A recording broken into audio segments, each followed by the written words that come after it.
tidak nikah, maka akan tari pertama. Berjung. Jawab.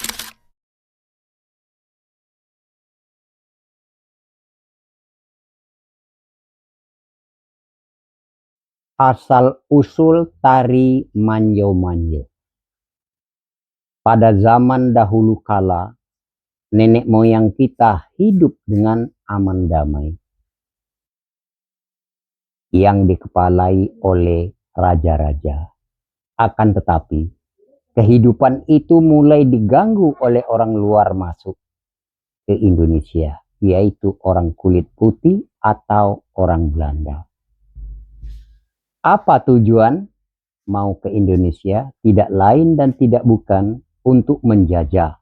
Hak-hak diambil, tanah dirampas, anak-anak gadis diambil untuk pemuas nafsu mereka.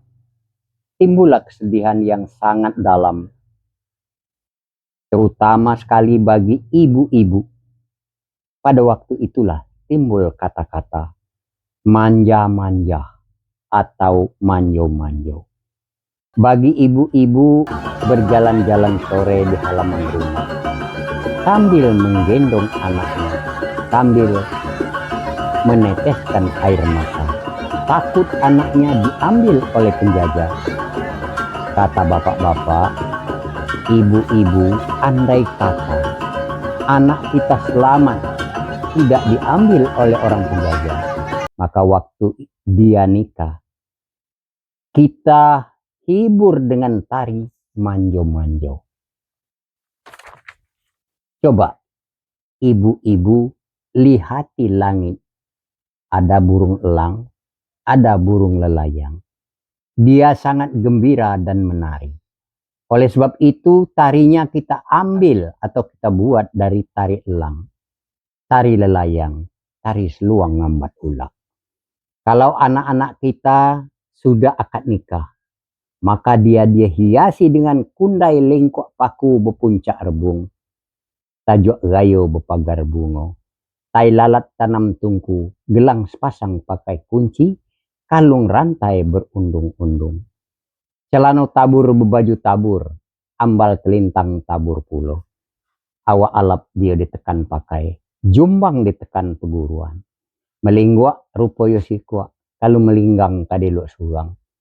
Tumit, luak telur sebuah, persis pinang di belah dua. Sesudah itu kita jauhkan dari rumah, maka kita larak memakai rebana dan serunai. Sampai di halaman rumah, dia disambut dengan pencak silat yang diikuti dengan gendang terung. Sesudah itu dibuat lunjuk dibalut dengan pisau. Pengantin berdiri di dekat lunjuk, dikelilingi penari lainnya. 7 sampai 12 orang. Pertama tari elang dengan tangan dibukakan ke kiri dan ke kanan. Pengertiannya bagi pengantin laki-laki, aku bukakan lebar-lebar cintaku untukmu. Kedua tari lelayang atau nyengkling, aku giring cintamu untukmu. Ketiga ngipas, aku cinta padamu. Orang tua perempuan menghamburkan beras kunyit. Kemudian pengantin perempuan yang dikawani juga oleh orang perempuan. Tari pertama, aku dengan riang gembira cintamu untukku. Tari yang kedua, cintamu, aku genggam erat-erat di dalam hatiku. Yang ketiga, aku cinta padamu. Aku juga cinta padamu. Tujuan terakhir nenek moyang kita mengadakan tari manyo-manjo adalah melampiaskan kegembiraan yang sedalam-dalamnya karena anaknya tidak diambil oleh orang kulit putih. Dan dia sangat mengharapkan agar anaknya nanti bisa mendapat keturunan yang baik, aman, damai. Bisa seikat bagaikan sapu, bisa serumpun bagaikan serai. Kalau seikat dia bersatu, kalau serumpun tidak bercerai. Ke bukit sama mendaki, kalau kelurah sama menurun. Bercerai apabila dipisahkan oleh Allah Subhanahu wa Ta'ala.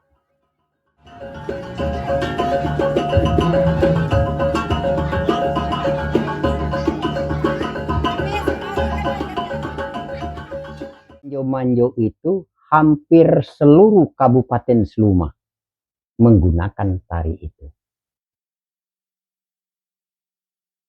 Saya kira tidak ada yang kira-kira tidak ada. Tetapi mereka itu sekarang itu tidak tahu bagaimana semestinya tari manjo-manjo. Cuman beginilah.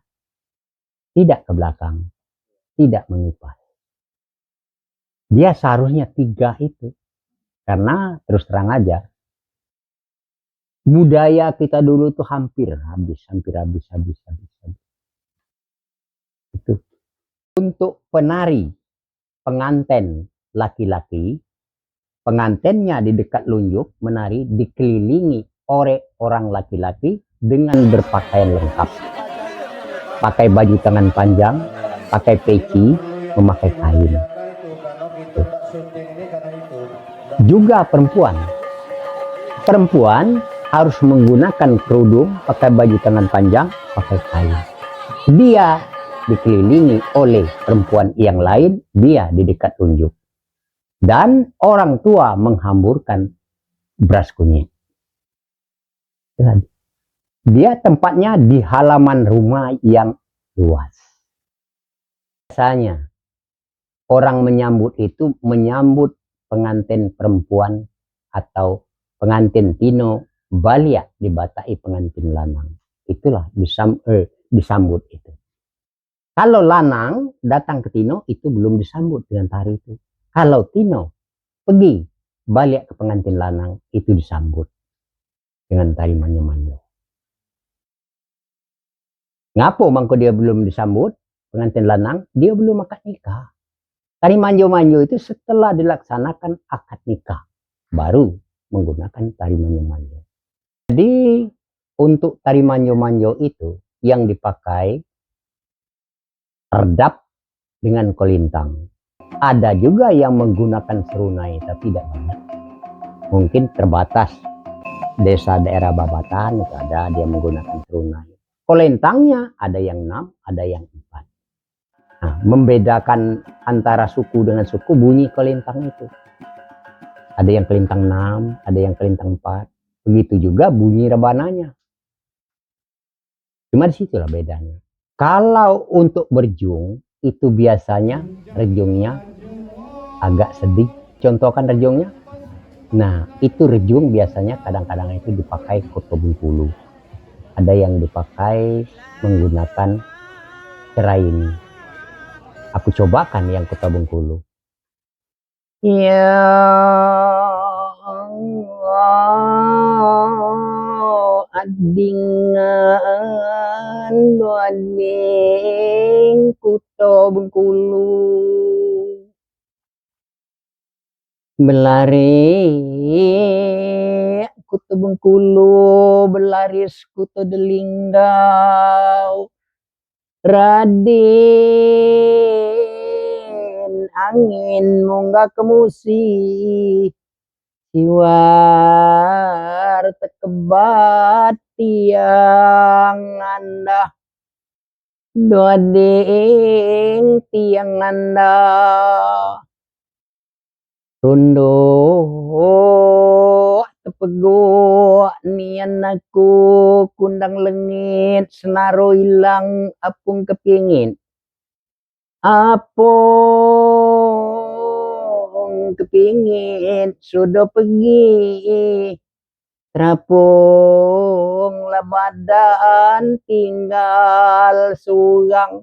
Fungsinya itu adalah melampiaskan suatu kegembiraan bahwa anaknya telah melaksanakan akad nikah. Itulah fungsinya.